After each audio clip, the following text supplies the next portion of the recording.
Hey YouTube, welcome back to my channel. Thank you guys so much for joining me again today. I am here to talk about the much tweeted, much talked about issue that's been going on in the natural hair community right now, and that's the whole Shea Moisture controversy. And if you guys don't know what that is, I will probably try to find a video, find an actual video that set off this whole crazy ness, and I'll link it down below. Don't mind my hair. I washed it yesterday. Actually, I washed it really late in the night last night, around 11 o'clock, and I just put some twists in it, and I was outside in my garden trying to fix some stuff up, and now I just felt like making a video because I decided to watch and do some more stuff about watched a video about the whole Shea Moisture thing. But anyways, so if you guys don't know what I'm talking about, Shea Moisture made a post and they posted it on their Facebook page. And it's supposed to be their new ad campaign. I guess they're calling it the All Hair Matters campaign. And I watched the video when it happened. I believe this happened on Monday or Tuesday. I didn't know what the hell was going on. I just didn't know what was going on. So I follow a lot of natural hair posts, natural hair blogs and stuff on Instagram and on Facebook. And I kept seeing all these memes and people talking about Rachel Dolezal and Shea Moisture, and I didn't know what the hell was going on. I absolutely did not know what was going on. But then when I saw the video, I honestly had to watch the video. I watched the video, I stopped the video, and I looked at the title of the video to make sure I was watching a video from Shea Moisture, because the whole time watching this video, I honestly thought it was a video for Dove. I really thought this was a video for Dove. So Shea Moisture released a post on their Facebook page talking about, which has been deleted. They deleted the post right now. If I could find the video again, I'll try to link it below. So they made a post of a video, and the video featured 3 women, I believe 3 or 4 women. One woman, she was a racially ambiguous woman. I didn't know what she was. She could have been biracial, she could have been Spanish or Latino or whatever. I didn't know what she was. She had long curly 3A type hair, or whatever the hell the hair typing is, that's like loose texture curls. The other 2 women, it was one that was a Caucasian white blonde hair woman, and another one was a redhead, and they were basically talking about their hair struggles. The girl with the curly hair, she was talking about how she was teased in school for her hair, and then the blonde and the redhead hair woman, they were talking about how they have come to accept their hair for what it is and stop dyeing their hair and everything. And honestly, I think Shea Moisture did an absolute horrible job in trying to do a video or a post, or I guess it's supposed to be a commercial, and they didn't really explain what the hell their commercial was supposed to be about. When I watched the video, I honestly thought it was a Dove campaign, and I'm just gonna call it the All Hair Matters campaign that they're trying to do, because it just didn't make sense at all. It didn't make sense that they would do that at all. And Shea Moisture is a company that's targeted towards African American hair textures like mine and other women along the coarser hair spectrum. So for them to make a video like that, it honestly was like a slap in the face, and you're just like watching the video and you're like, what the hell, like really? And they did feel the wrath of Black Twitter. If you guys don't know, there is a Black Twitter out there, and they are vicious, and they went in on Shea Moisture. They made memes, they were they were just going in on Shea Moisture, and rightfully so, because I do feel like if you are a company that's targeted towards natural hair women, why would you put a woman that has blonde hair, you know, blonde hair, blue eyes in your video? Like, honestly, it's not even so much that they were putting a white woman in your video. The company is targeted towards women of color textured hair. So it's like having a blonde hair woman in the video talking about her hair struggle.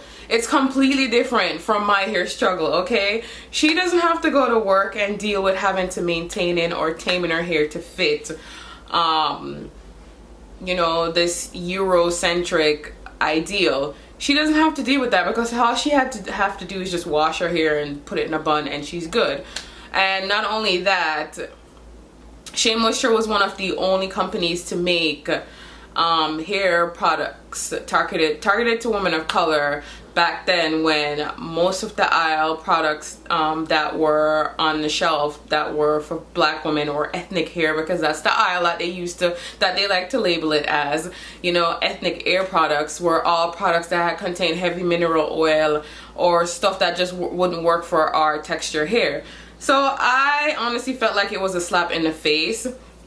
The CEO, Rich Dennis, I believe that's what his name is. Let me make sure that I'm saying it correct. The CEO, Rich Dennis, went on the Breakfast Club. If I didn't mention this already, he went on the Breakfast Club trying to do some damage control for his company. So he went on the Breakfast Club, which is a really popular morning show in New York City and a tri-state area, and he was just basically explaining why he did that, and he did apologize for it, and I do accept his apology, because honestly I do feel like as a business owner it's very difficult, or a black business owner, it's very difficult to grow your business in this market. And I got where he was coming from, but I just wish that there had been more awareness towards their campaign. So according to him, whoever made the post or whoever did the videos, or let me just say, according to him, there was they recruited, I guess, 44 to 45 women. 20 something or so were women of color, and the others were obviously, you know, other races of women. And they're trying to push a new ad campaign in order to sustain their business and I guess reach a wider target audience.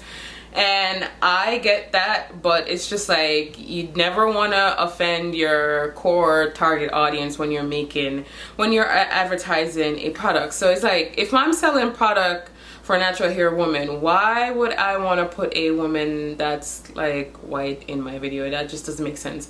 But anyways, I do get where he was coming from.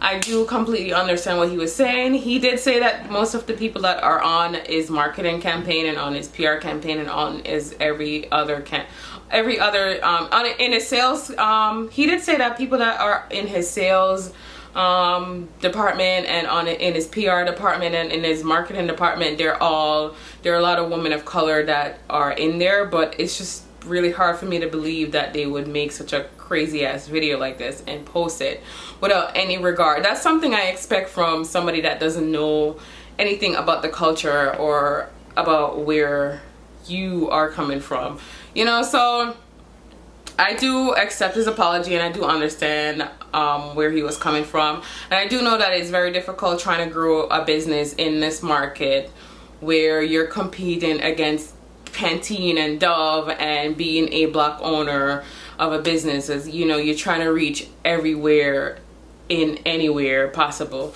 So I get that, and I completely understand that. Will I continue to use Shea Moisture? Yes, I will, because so far it's been working for me. If you guys haven't heard me say this one or twice before, I have my window open, so if you hear birds, that's the reason why. It is like 75, 76 degrees here in New York, which is pretty amazing, but I'm sweating. It's like almost 80 degrees and I'm sweating. But if you hear birds, my windows is open. But anyways, if you guys haven't heard me mention this before, my favorite product is the Curl Enhancing Smoothie. I'm looking at it right now, it's right there. And I love that product, and I will continue to buy it because I absolutely love it, and I think it works for me. I do know that a lot of people were saying that they have changed their product. They've changed the stuff that they're using in their product right now. Like it's not as good as it was before. I've been using the Curl Enhancing Smoothie for about 5 years now, maybe more. I want to say I started using it in 2009, maybe 2010. So whatever year, how many years that is, I'm not really trying to do the math right now. But I've been using it for that long, and it's been working fine for me. So until they decide to change the product in the ingredients and stop working for me, I will continue to use their product. And I do think that as a community, you know, we need to be a little bit more careful in how we go after certain companies, because it's very difficult trying to be a black owned business owner, period. So you kind of have to be a little bit more sensitive, or not sensitive, not that you have to be sensitive towards Shea Moisture. I'm just saying that we have to be a little bit more careful in how we critique some of the people that are in our community, because it's just you almost trying to, like, it's like you're tearing down all this work that they've done. And I'm not making an excuse for them at all. That's not what I'm saying. I'm just saying that we do have to be careful how we throw our criticism around.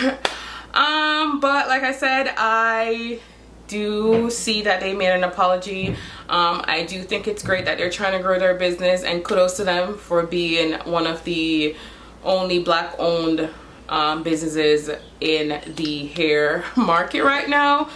If you guys don't know, even Carol's daughter isn't even owned by Carol's daughter anymore. Whatever her name is. That's my majority of those shares belong to L'Oreal, I believe. So it is pretty difficult for a black owned business to survive in this marketplace when they have to compete with all these other companies that were never making hair products for women of color, and all of a sudden they have the money and everything to do it. So we do need to understand where Shea Moisture is coming from and trying to grow their business, and I'm not mad at them for that.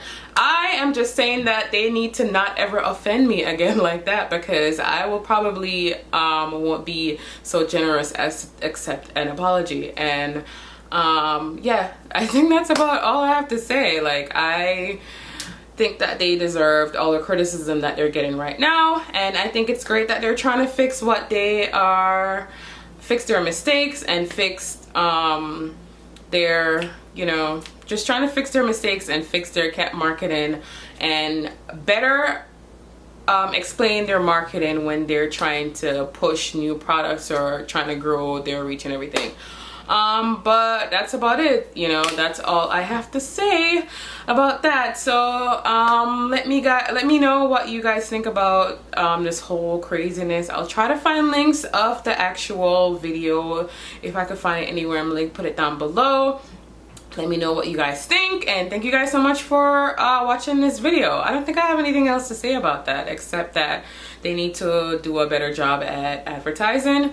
And if they're trying to reach a broader audience, then try not to sell out, because you don't ever want to forget the people that made you where you are and put you where you are today. And I do think that Shea Moisture owes a large part of their growth and their businesses to the natural hair movement and YouTube, because now it's like you just slapped everybody in the face. And when you own a business, you never ever want to offend your target customer, your niche audience. And I do think that they need to learn their lesson, and continue to clean up their mess and continue to grow and make more bomb products for women of color, and don't change your ingredients. So anyways, thumbs up this video if you like it, leave a comment down below, and don't forget to subscribe. I'll try to make more videos soon, and thank you guys so much for watching.